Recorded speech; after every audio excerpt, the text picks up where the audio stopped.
coding is very hard. Like you have to just like know.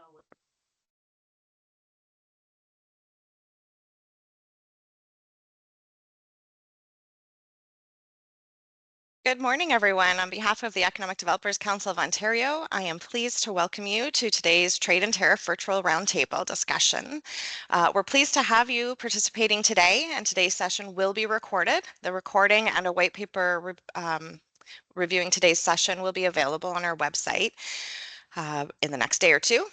We have scheduled our next roundtable discussion to take place on Thursday, July 10th at 10 a.m. and that'll be available to register on our website in the coming days. And I would like to thank you all for your commitment to strengthening Ontario's economic development through these uncertain, ever-changing, and unique times. Let's make this roundtable an engaging and productive experience for everyone. Before we get started, I'd like to express my sincere gratitude to Bruce from Research FDI for his participation and support in leading today's session. I also would like to thank all of you for your commitment to economic development in Ontario and for your participation. Your engagement and contributions are vital in shaping the way forward in this complex landscape. So thank you again. I look forward to the discussion. Now over to you, Bruce. Well, thank you. Thank you, Steph. EDCO, thank you for inviting me to moderate this roundtable and give you guys an update on what's happening on the tariff and Canada-U.S. relations. So really excited to be here for the first time on this format. So let's get going.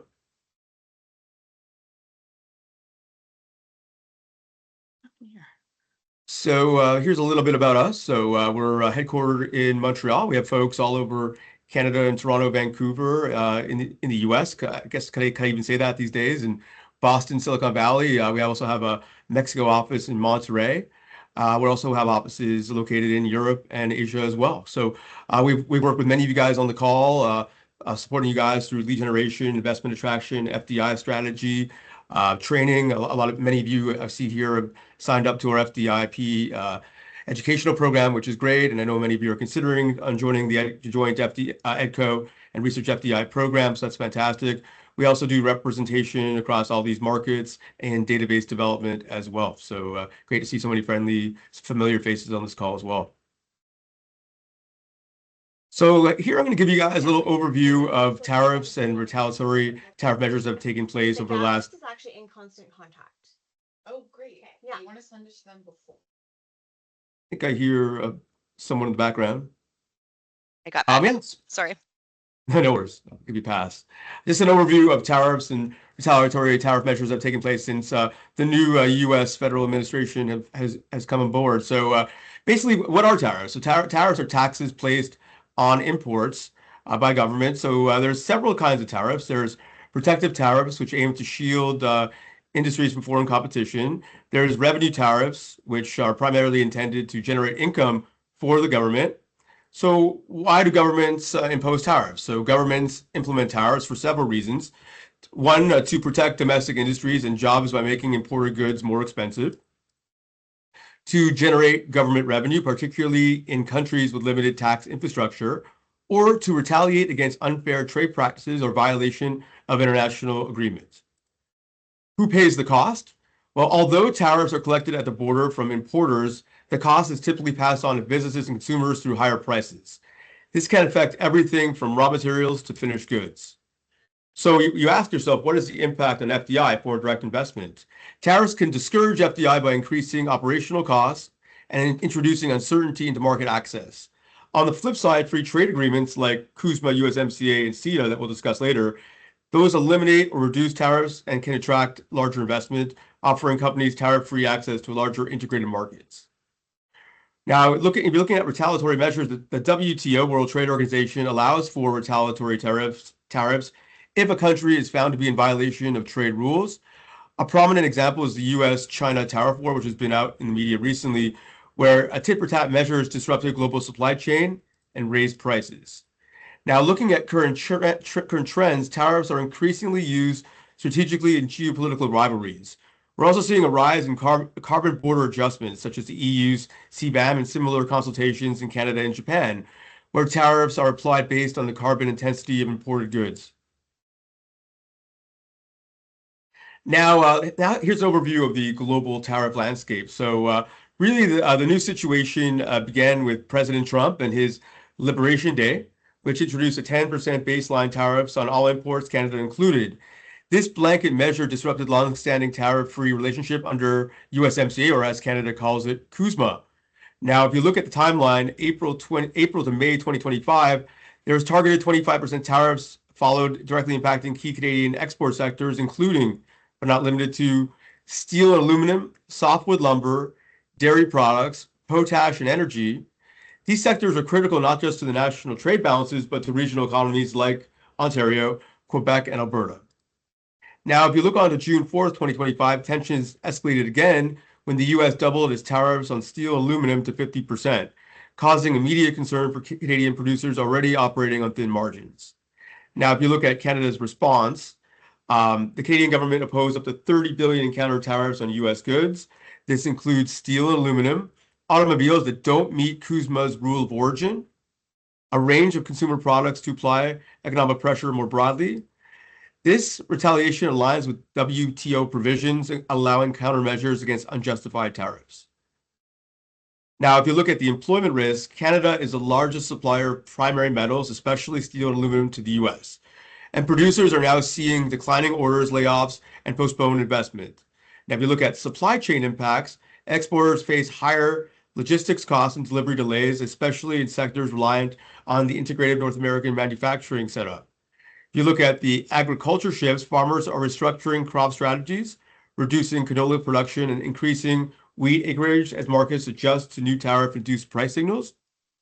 Overall, these developments point to a sharp shift away from predictable cross-border trade, forcing Canadian exporters to rethink markets, pricing, and risk mitigation.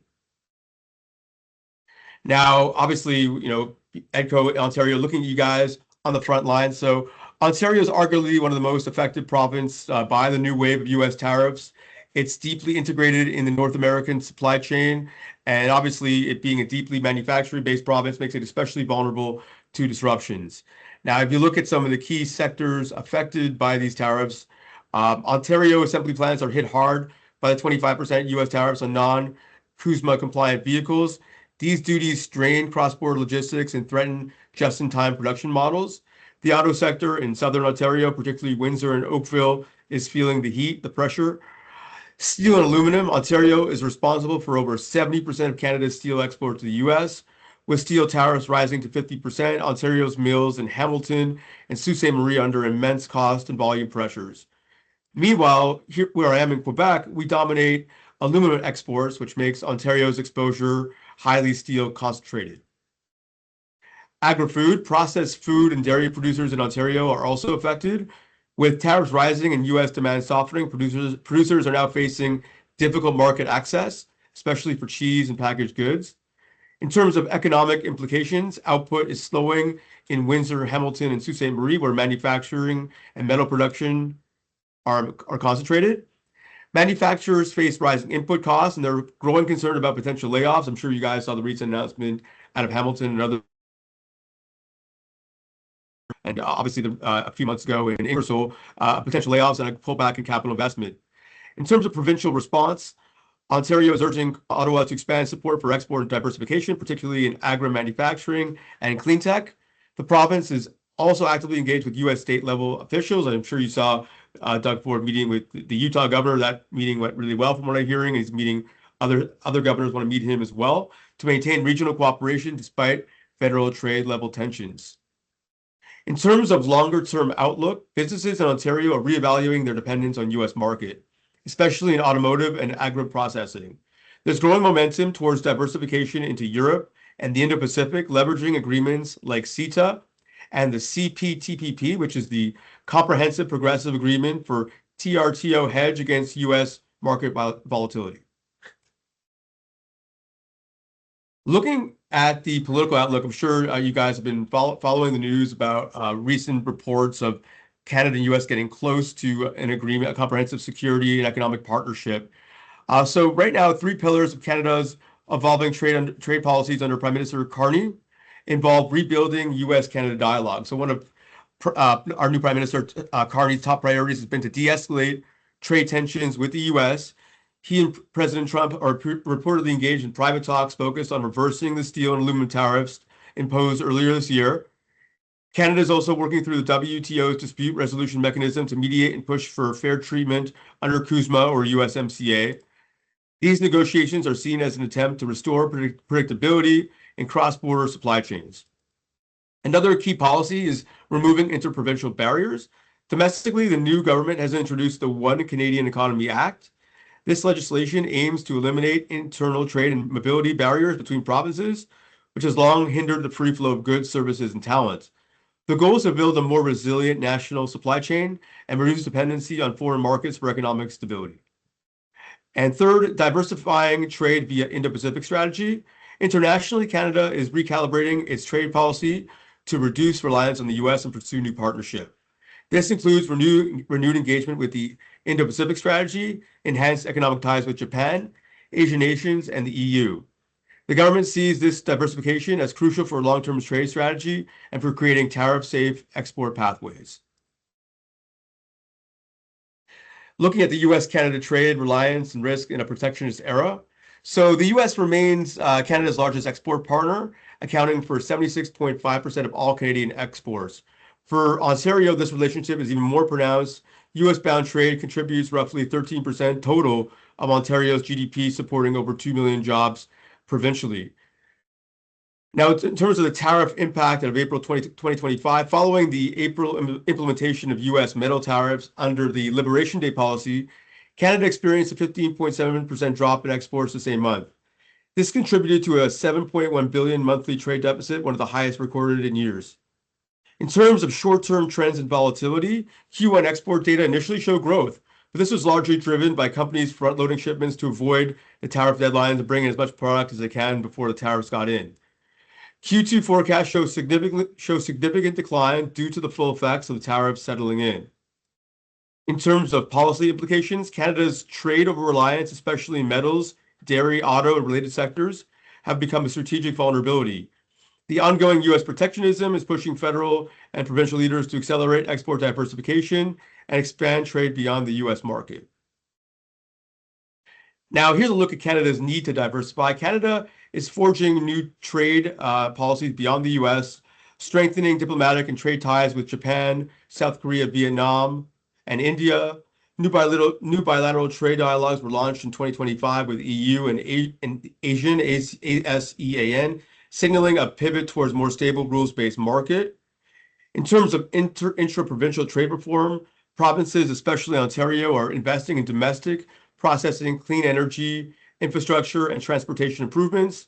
These investments aim to reduce interprovincial barriers and improve the efficiency of internal supply chain. In terms of export support and incentives, the CAN Export program has been expanded to offer more funding for SMEs, small, medium-sized exporters. Ontario now offers up to $250,000 in matching grants for companies entering European and Asia-Pacific markets, helping them hedge against a US-centric risk. In terms of diplomatic and legal engagement, at the federal level, Canada is also leveraging WTO dispute mechanism to contest unjust US tariff measures, pursuing diplomatic channels to stabilize trade relations and protect Canadian industries from further disruptions. As I mentioned before, a lot of dialogue between Ontario and other states like Utah, like New York State, and others to help at least on the state and provincial level. Strengthening trade with Europe. CETA continues to serve as a critical framework, eliminating 98% of tariffs between Canada and Europe and easing investment flows. It's helping Canadian businesses diversify exports and access a stable rules-based market, particularly as the US trade relationship becomes less predictable. In terms of modernization in progress, as of 2025, both Canada and the EU are in talks to modernize and expand CETA with a focus on green technologies, digital trade, sustainable sourcing as well. These updates would align the agreement with evolving global standards and innovation trends. In terms of future outlook, Canada is exploring new sector-specific bilateral agreements in Europe to strengthen trade ties further. Policymakers are looking at leveraging CETA as a tariff buffer for exporters, particularly in sectors affected by US protectionism, such as manufacturing, agri-food, and clean tech. Also, while EDOs in Ontario are looking to diversify markets away from the US and looking at Europe and Asia as new markets to get to, in conjunction with EDCO, we launched the FDIP certification. So many of you guys are students of this program to learn how to sell into different markets, how to become an FDI professional, investment attraction, how to conduct meetings in different cultures. So this program will really help you do that, and we hope many of you will sign up in the weeks and months ahead. Also, one thing Steph let me know earlier this week was about a new trade program that was launched by the Ontario government. It's called the Trade Impacted Community Program, which basically is going to give $40 million to Ontario communities to really diversify away from the US. This will target various things, including database development, FDI strategies, site selection initiatives. So there's lots of things that it covers. After the webinar, I'd be happy to share more information. I know Steph has information on the program as well for all those who haven't seen the press release. So that was launched on May 28th. So it's going to help a lot of communities in Ontario access funding to attract FDI in different markets outside the US as we navigate the risk with kind of all having all our eggs in one basket. The newest module, Research FDI Academy, is about trade agreements and tariffs. So all those folks that have signed up, be sure to check out the tariff agreement. It's not part of the FDI certification, but it's something that you could learn as you go along as well. So that said, I want to thank you, EDCO, again for allowing me to come on, give you guys a little update on what's happening on the U.S.-Canada relations and tariffs. I want to open it up to moderate a little session, and hopefully we could I can answer any questions you guys have. Thank you so much, Bruce. One of the questions in the chat was asking if the presentation will be available. Are we able to share that on our website following? Yeah, absolutely. Be happy to share it. Awesome. Thank you.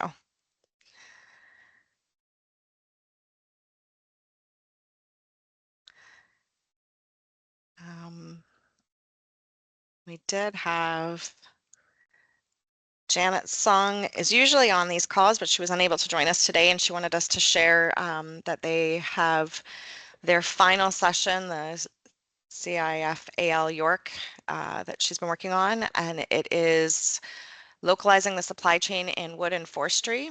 And that'll be on June 19th, so we can share more information about that in the chat. Great.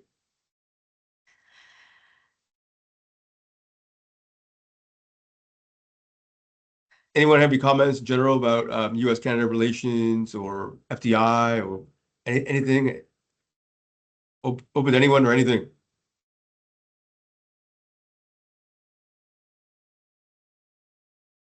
Hey, It's kind of Bruce, shy this morning. Cephas, how are you? There's hey, Oh, Cephas. Cephas. You're usually not one to share. Yes, I made an exception for you. I guess you're down in the U.S. a fair bit from when I try to keep track of where you are, and I just wonder what you're kind of seeing. Like, is Canada? I guess how are people responding? I think initially, you know what, I think we've heard some of our colleagues went to the Site Selectors Guild, and basically the site selectors were saying, well, Canada's off the radar for investment. Is that still kind of the perspective of U.S. companies that you're running into, or is it softening in terms of, hey, we might be able to get through this and maybe make some investments in Canada, or what are you seeing in that regard? Yeah, I'm seeing new opportunities emerge for Canada. Like some of the advantages you would traditionally sell, which would be obviously access to the U.S. and obviously lower cost. Now I think companies are thinking about Canada as a lower cost market compared to the US, obviously with the comparisons with the US Canadian dollar and the potential risk, obviously with tensions between US and the EU. I mean, I know President Trump threatened potentially 50% tariffs on the EU. So Canada could be a base of operations to ship products to the EU and avoid tariffs as well. So it's becoming a new advantage for Canadian EDOs that didn't traditionally exist. So there's just a different kind of interest.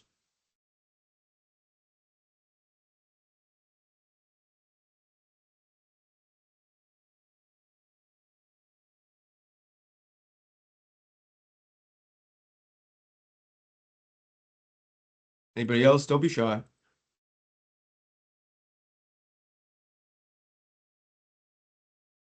It's a quiet group.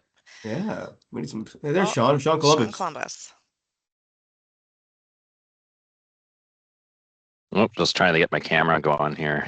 So one of the questions or things I guess we'll always or we'll continue to monitor, I guess, the interprovincial trade now that these new agreements are being signed or established, what kind of opportunities that might bring to the municipalities or in terms of trade between Ontario and those other areas? I know it's very early right now because these have just been established, but on your end, if you have any thoughts or insight on that perspective? Yeah, we're seeing, more and more, and great question, Sean. We're seeing more and more over the last few months, trade delegations kind of happening within the country. You see Alberta going to BC to meet with companies and promote interprovincial trade. So it's more and more like we're seeing these trade delegations coming between province to province. We're already seeing that in action right now. I wouldn't be surprised if we see more and more of that. And as these barriers get broken down, like it's kind of when you think about it, it's kind of ridiculous that we have these barriers to begin with. I mean, we were one nation, I think we should be trading freely anyway. So I hope these break down quickly, and we'll see more interprovincial trade.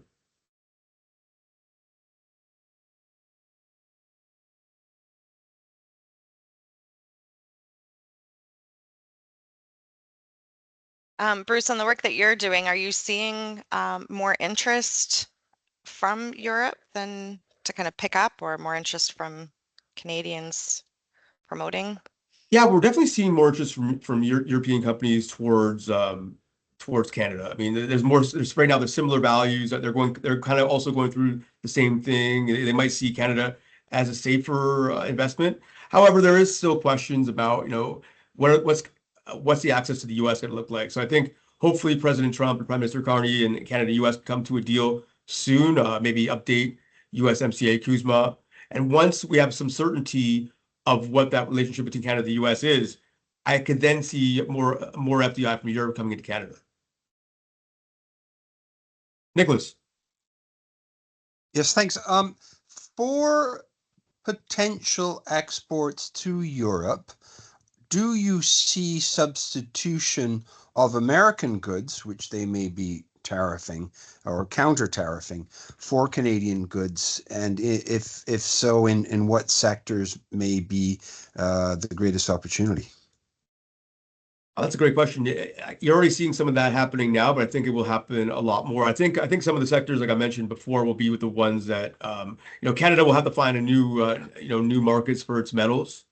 I think dairy is a very contentious issue with the US. I said it's an issue for the EU as well, but I think there'll be new markets for Europe. Will be a market for a lot of the industries I mentioned before in manufacturing, aluminum, metals, and agribusiness. So I think those will be the ones at the forefront. I think others will follow as well.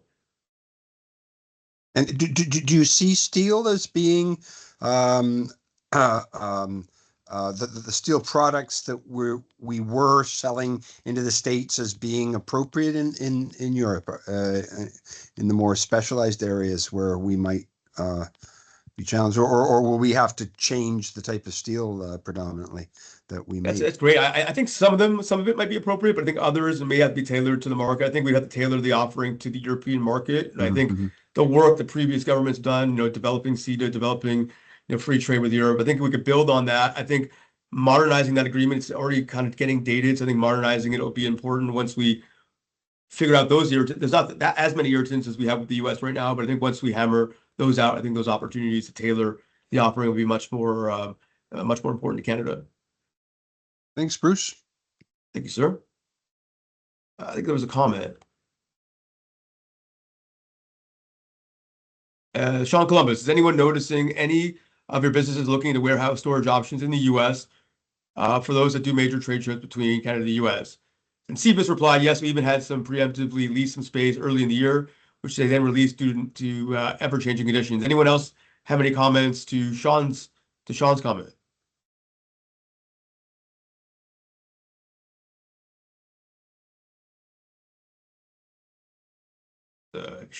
Quiet. They ate some Starbucks in this group today. Yeah, I was just gonna say they're not very interactive today.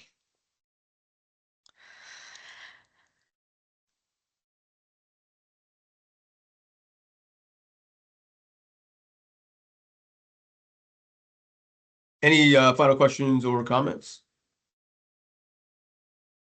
All right, short and sweet, just the way I like you. Yeah.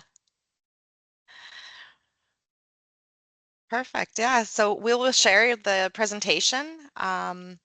If there are any further questions or comments, please feel free to email myself or Laura, and we can find answers and source information for you and connect you with Bruce as well. Like I said, we are planning our next session for July, I think I said the 12th, and or July 10th at 10 o'clock. It's a Thursday again. And between now and then, if we have anything that comes up, please feel free to reach out to us. We're happy to help whenever we can and to provide information. So thank you so much, Bruce. I appreciate your very informative and interesting presentation. It's a different spin on the information we've provided, and it's very timely. And there is one more question from Anne. Has anyone anticipated tourism from U.S. numbers? Tourism is not, I'm more of an FDI, investment traction guy. Tourism is not my thing, but if there's any tourism experts on here, happy to hear about that. Any tourism experts with us? Steph, anyone you recognize in the tourism space? I am just pulling up. Look at the people who are here. I thought we had somebody from Destination Canada on the call, but they may have already left. Hi, Stephanie. And everyone. There you are.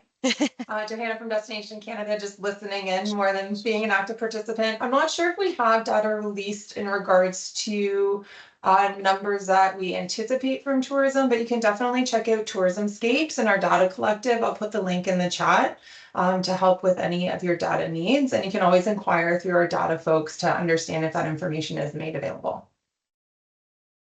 Awesome. Thank you so much. Jaya said a very interesting question. You know, what's my take on refining Canada's FDI pitch? You know, it's probably I think that question's big. It's probably a $300,000 consulting project on its own if you want to do that. But just if I could think of things off the top of my head, you know, in terms of strengthening Canada, I think really playing to Canada's values. I think of attracting, we're going to be attracting some key workforce in high scale markets. Really, I think playing to our strengths as much as possible. Playing up those free trade agreements, market access all around the world. I think positioning ourselves differently than the U.S. as much as possible. Like Steve was mentioned, we do a lot of work in the U.S. and you should see some of the comments we get about potential investors from overseas looking at the U.S. are not always very complimentary of the U.S. federal government. So I think us being different, highlighting our strengths and how we are a different nation would be important. Yeah, sorry to belabor this session here, but I just want to jump in, Bruce, because you were actually saying something. Typically, when we've been in Europe, we're pitching Canada as a soft landing spot for companies that want to get an entry point into the North American market. Clearly, even Southwestern Ontario shaped like an arrow pointing toward the U.S. almost, you could say. So that's kind of what we pitch with our trade agreements is the access to the U.S. But you were actually alluding to the fact that U.S. companies may need a way to get around tariffs that the reciprocal tariffs that the EU may levy against the US, and so therefore set up a location in Canada to get into the US. Get into Europe. Is that what you were saying? If you yes, were, you got it. That's new. It's only been something that's been in practice the last few months. Obviously, US companies are fearful they won't be able to do business in Europe easily, so they're considering Canadian operations to go ahead and soften the soft landing. They're comfortable doing business in Canada because we've been doing business together for a long time. Setting up that business in Canada, this has never happened before. This is a new phenomenon. We're hearing that from several companies now. It's some feedback that we're tracking. So the more and more we hear this, the more and more I would recommend it to potentially be a unique selling proposition for Canada. Yeah, that's astounding, really. I mean, and that's what I mean. Like there's no free lunch in the world, right? That means if you do something, there's always going to be some sort of reaction to that's going to change what you think you're winning, right? So. Yeah, and there's also a lot of advantage for them to produce in Canada. Again, it's less expensive to do manufacturing in Canada. You have access to great talent and there's a lot of, and obviously U.S.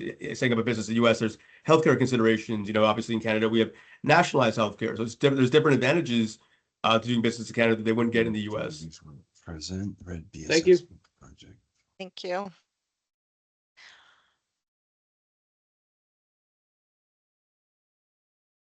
there any other questions, comments?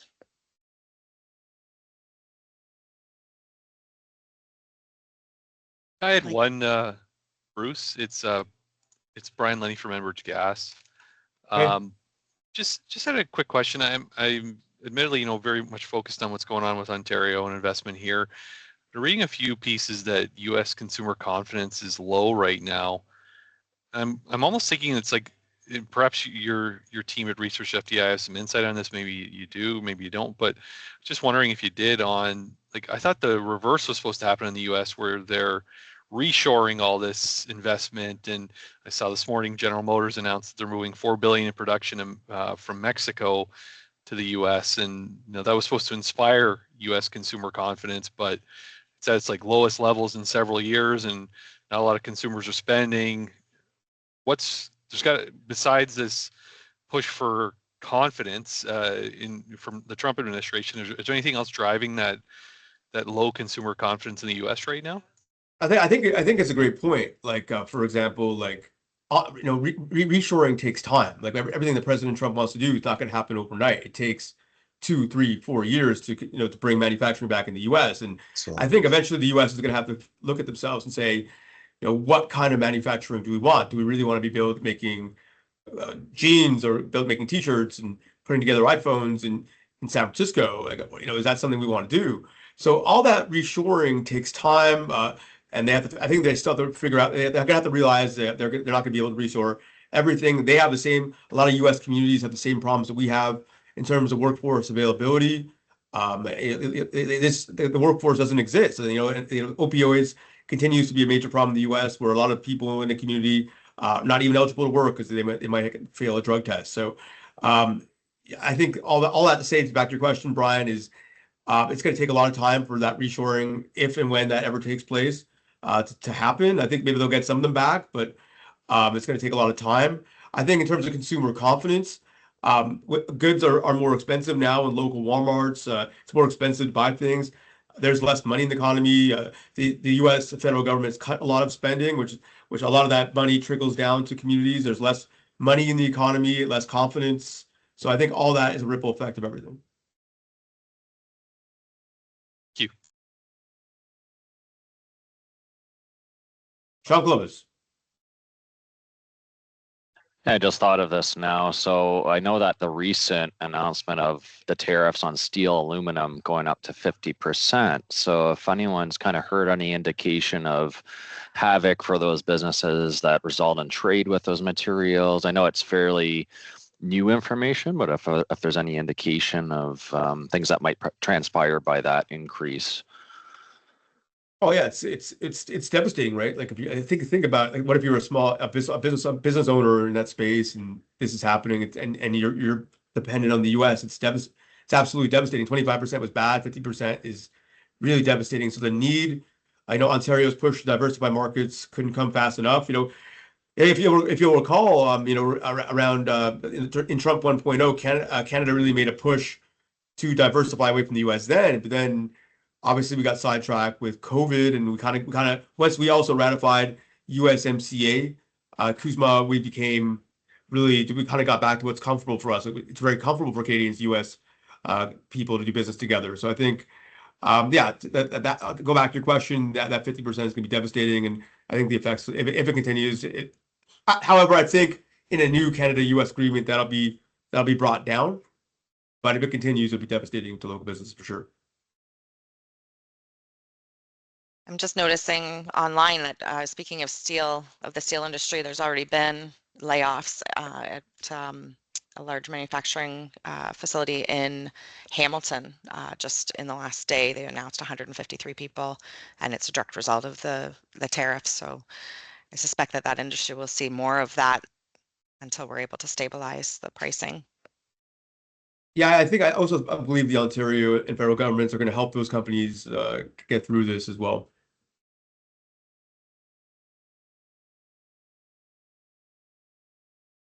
Any other questions? All right, looks like we're done for real this time.